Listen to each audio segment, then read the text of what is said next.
Hi guys! Kamusta po kayong lahat? So today ay gagawa po tayo ulit ng general love reading. At sa mga bago pa lang po sa channel ko, don't forget to hit like and subscribe para po updated kayo sa videos na i-upload ko. At paalala lang po, hindi po lahat ay makaka-resonate. So take what resonate and leave what doesn't. At sa mga gusto magpa-private reading, message lang po ako sa Facebook, nasa description box below, okay? At ipipin ko rin po. So tingnan natin, kaninong energy kaya ang makukuha natin ngayon? General love reading. General love reading.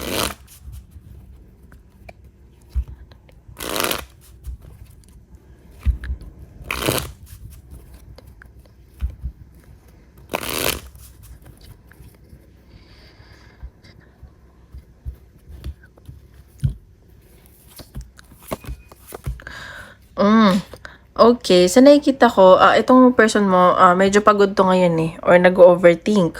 Or meron isang tao dito na siguro nagkakagusto sa inyo. And pero kasi siguro may karelasyon na siya or sa tingin niya may iba kang gusto, parang hindi mo siya magugustuhan. Ganun, parang pinipigilan niya nararamdaman niya or umiiwas siya. Or gusto kanyang maging karelasyon. Or parehas kayo nagugustuhan pero may nag-iiwasan, ganun. May umiiwas na nararamdaman. So tingnan natin. Love reading.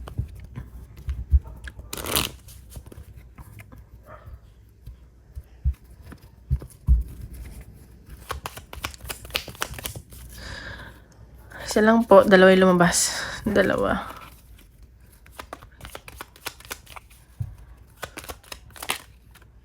Okay, sa nakikita ko dito, baka ikaw, ano ba to? Masaya kapag nakakausap mo tong taong to, or nagkakilala kayo as friends, magkaibigan kayo, masaya kayo sa isa't isa, or part siya ng circle ng friends mo, ganun. At sa nakikita ko, baka may bigay siyang regalo, o ikaw magbigay ng regalo, or mag-usap kayo, ganyan. Pero nagre-reflect ka. Pero alam mo yun, natatouch ka, thankful ka na nandito tong taong to sa buhay mo, ganun. So, tingnan pa natin. Nararamdaman ng person mo.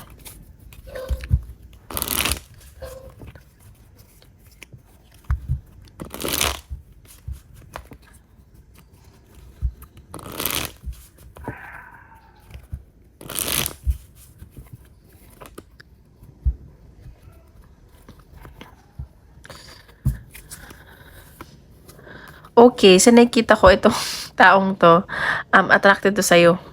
Very like, basta sobrang, paano ko ba sabihin? Nag-iinit siya pag nakikita ka ganyan. Attracted tong taong to sa'yo. Very passionate siya. At hindi niya din maintindihan yung nararamdaman niya. Alam mo yung, hindi niya alam kung ano ba, last lang ba yun or pagmamahal na, ganun. Ayan, parang may gusto siyang, ano ba, parang may gusto siyang simulan sa inyong dalawa. Alam mo yun, parang, ano ba, parang nagugustuhan ka talaga nitong taong to. New love, ganun. Sa nakikita ko, may nakikita niya, magaan yung loob nitong taong to sa'yo. Like, paano ko ba sabihin, like, ano ba, di na nawawala ako. Basta magaan yung loob niya, parang, kung magkakaroon man siya ng relasyon, parang, gusto niya magkakarelasyon kayo, ganun. May nakita din ako abundance. Ayan. Pero itong taong to, ginagamit yung utak nito. Or, alam niya may iba pang nagkakagusto sa'yo. Ayan, mas nagiging matalino siya. Or yun nga, mas alam niya may nagkakagusto pa sa'yo bukod lang sa kanya. Ayan, so itong taong to, marami itong pinagdadaanan or nahihirapan na siya sa nararamdaman niya. Hindi niya masabi sa'yo, ganun yung nasa sense ko. Hindi niya maamin. Sobrang nabibigatan na siya, ganun. See? May pag-travel, pupuntahan ka ba? O ikaw, magkikita ba kayo? May nag-iisip to. So nakikita ko, nag-aantay to sa'yo. At yun nga, sobrang attracted to sa'yo. Very fiery, Ayan, gusto niya ng new beginning. At siguro, nga magkikita kayo, gusto niya ng simula. Ano ba? Karelasyon mo ba to? Basta gusto niya, may gusto siyang simulan sa connection nyo. Page of Pentacles. So, ito, pag naging kayo, magiging loyal to sa'yo. Pero sa nakikita ko, torn siya between sa trabaho niya, And nakikita ko baka may pag-travel siya. Traveler ba to? Pag naging kayo, may offer to sa'yo, pero pa lang, hindi pa siya ganun kasi pa lang, siguro mag-offer siya ng pera, gift, or sa trabaho, or katrabaho mo to. Ayan. So, may nafe-feel lang ako na disappointment sa side niya. Siguro dahil hindi niya maamin, or wala siyang lakas ng loob, tingnan pa natin. Ayan. So, may nangyari sigurong betrayal, at sa nakikita ko, nalulungkot siya, nadidisappoint siya. Ayan. So, ayan, may gusto sa'yo to, pero pabago-bago yung nararamdaman niya. Parang, okay, ngayon, mahal ka niya, plus parang mako-confuse na naman siya.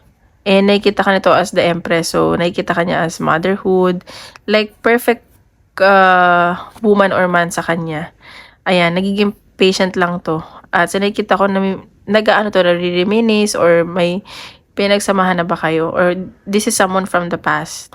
Or baka ka-work mo to, magkaka-work kayo, ganyan. So, hoping to sa connection nyo. So, tingnan natin. Energy mo naman. Energy mo.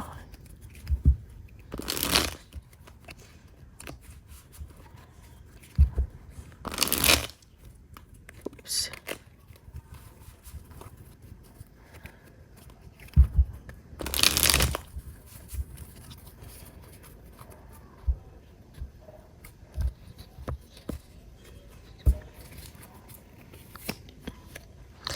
Okay, so ikaw, masaya ka pag nakakasama mo to, nakakausap mo, or may kinagko-consult ka ng friends mo, kung ano ba yung nararamdaman mo. Basta siguro part na to ng friends mo.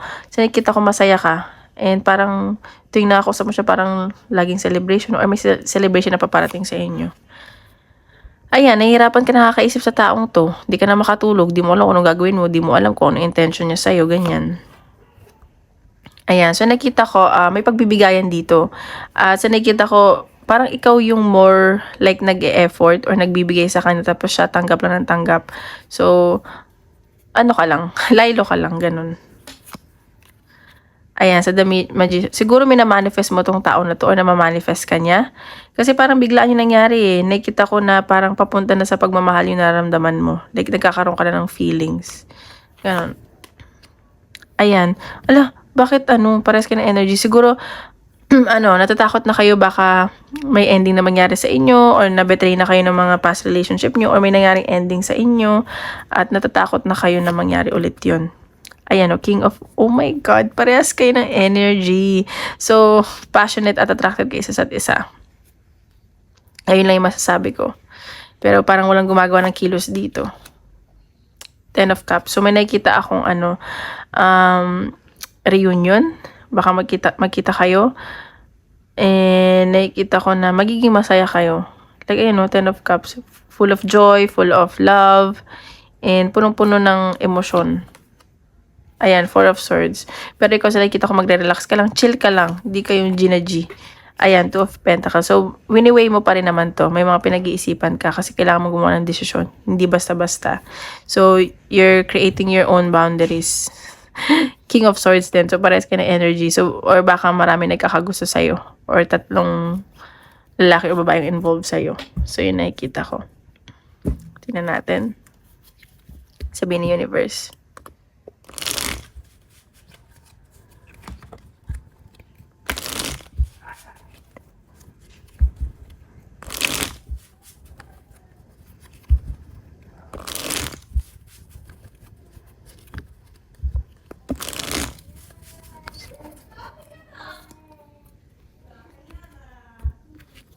Okay, tingnan pa natin. Oops. Ito yung cards. Nagulo. Oh, okay. So, nakita ko dito, parang naging comfort nyo isa't isa. Like, you both feel safe sa isa't isa. And, enjoy lang kayo magkausap na dalawa. Kahit anong pag-usapan nyo, masaya kayo, ganyan. At parang naging, comfort zone nyo isa't isa. Yun nasa sense ko. At yun yung mangyayari.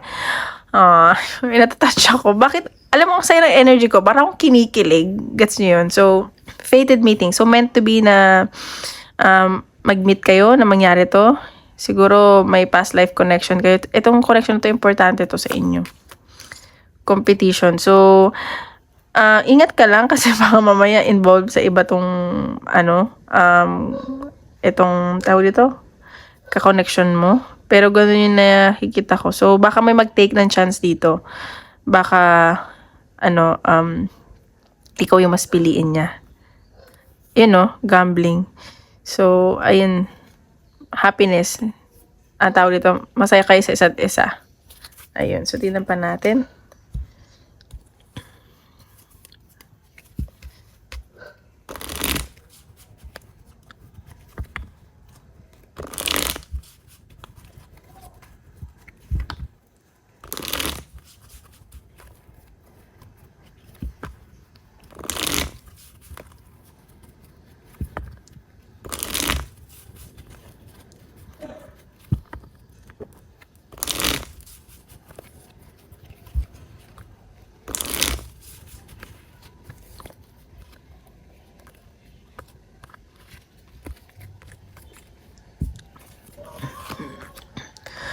Oh my God. Okay, so nakikita ko baka mag-propose to sa'yo or magbigay siya ng assurance. Like, baka umamin, ganun. And baka magulat ka, okay? Like, kung hindi man totoong proposal, like, may assurance, may umamin, mag-confess, ganyan. So, baka medyo ma-awkward kayo or magbulag-bulagan kayo parehas. Alam mo yun? Baka awkward yung energy. Ayan. So, baka may paplanuhin kayo dito. Magkikita ba kayo? May mga i-organize kayo dito. So, ayan. Focus ka lang sa goal mo. At nakikita ko parang you feel like failure ka. Focus ka lang sa goal. May mga iniisip-isip ka dito. At marami ka rin haters. Ayan. So, tingnan pa natin advice ni universe. Advice ni universe.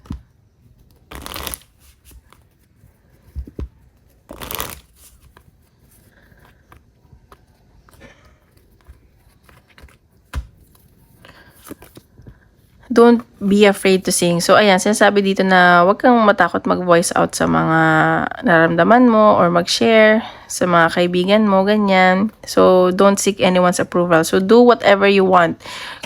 So, ayun na nakikita ko na, tawag dito, kung masaya kayo sa isa't isa, huwag na kayo makinig sa sasabihin ng ibang tao. Kasi, the more na mag-expect kayo, magsasaktan kayo. So, yun lang. So, ngayon, punta tayo sa career. Okay? So,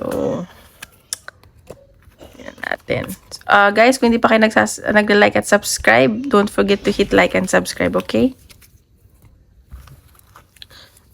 Tingnan natin. Sa career. General card reading.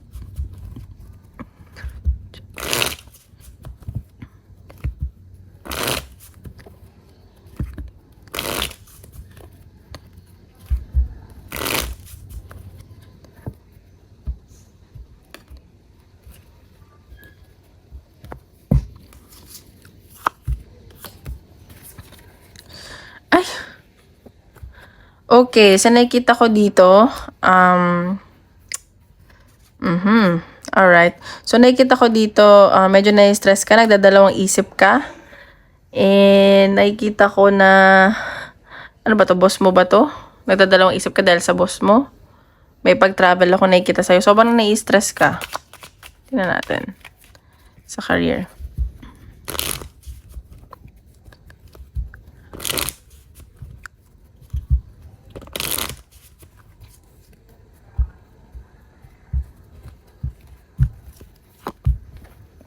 Judgment. Okay, nakikita ko sa career, magiging maayos naman daw yung career mo. Siguro may nakaalitan ka doon, may hindi ka nakasundo. Baka this time, kailangan mong harapin yon. And this is for your own growth. May maganda daw patutunguhan yung mga nangyari sa'yo from the past at sa nangyayari sa'yo. And dumating sa point na kailangan mong magpatulong kasi napapagod ka na. Just trust daw. Matuto ka daw magtiwala or wag ka masyadong basta magtitiwala. Okay? So, tingnan pa natin. Career. Career.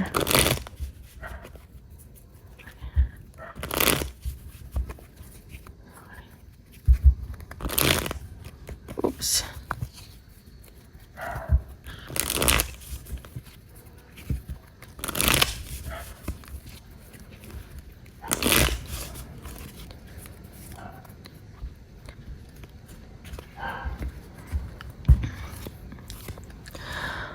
Okay, sa nakikita ko dito, focus ka sa kaperahan mo, magiging maayos ang kaperahan mo at tuloy-tuloy naman ang pasok ng pera sa'yo. Sa nakikita ko, hindi mo inintindi mga sinasabi ng ibang tao, nakapaligid sa'yo, basta focus ka lang sa goal mo. Ayan, so nakikita ko baka marami kang choices, marami kang pinagpipilian, and marami ka rin responsibilities. At nakikita ko may success ako nakikita sa'yo. Ayan o. So, magiging masaya ka daw dito sa pipiliin mo. Ayan, so nakikita ako na minanifest mo to or pinagdasal mo kasi sobrang daming dumarating sa opportunity, hindi mo na alam kung anong gagawin mo or pipiliin mo. Ayan, so see, may iniisip-isip ka dito. And baka something past or bago. At nakikita ko may pagdadalawang isip ka nga. Kasi nakikita ko na itong past na nangyari sa'yo, like yung siguro old company mo to, mahal mo talaga to, hindi mo man aminin sa sarili mo, deep inside mahal mo. Nag-iisip-isip ka dito eh. Marami ka iniisip. Hindi pa natin. Ayan no, something from the past. Siguro may iniisip ka din doon na tao or may nag-iisip sa'yo na someone from the past or ano ba to? Medyo emotional kasi ngayon sa trabaho. Ayan, so nakikita ko na malakas ka na daw ngayon, kaya mo na. At kung ano man nangyari dyan sa trabaho mo, kakayanin mo daw. Ayan, so kailangan mo lang magpahinga or kinailangan mo lang magpahinga. Ayan, so may nagkakagusto talaga sa'yo dito. Attracted talaga sa'yo itong taong to at very passionate. And ayun, tingnan pa natin. May nasasaktan dito oh, isang lalaki din. Isang lalaki o babae. Ayun, may nasasaktan siya. Oh my God, sino to? Tingnan pa natin. Career.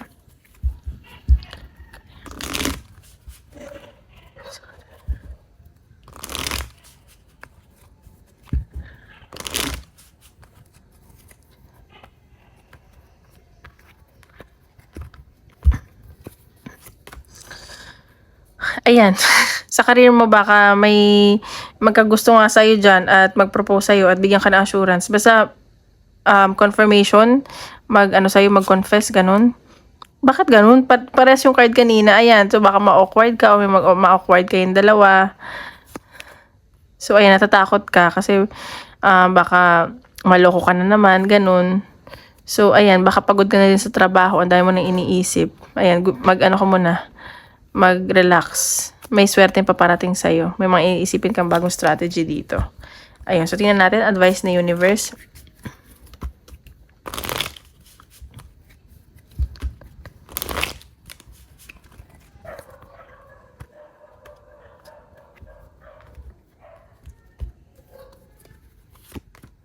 Ayan, protected by angels. You are cherished by the angels. So, wag ka daw mag-alala kung nahihirapan ka, nai-stress ka, kasi you are protected. Kung nadadalawang isip ka sa mga bagay-bagay dyan sa career mo, you are protected. Hindi ka daw pababayaan. Answering the call. The time is now. So, mag-decide ka na daw ngayon kung anong dapat mong gawin. Okay, so now, isip tayo question. Isip tayo question. At sasagutin ng universe.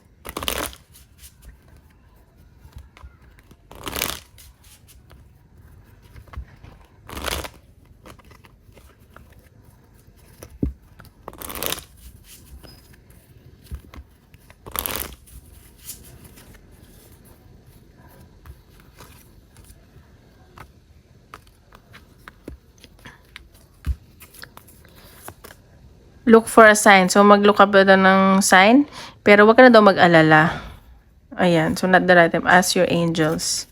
So, ayun lang guys. Maraming salamat. Tomorrow ulit.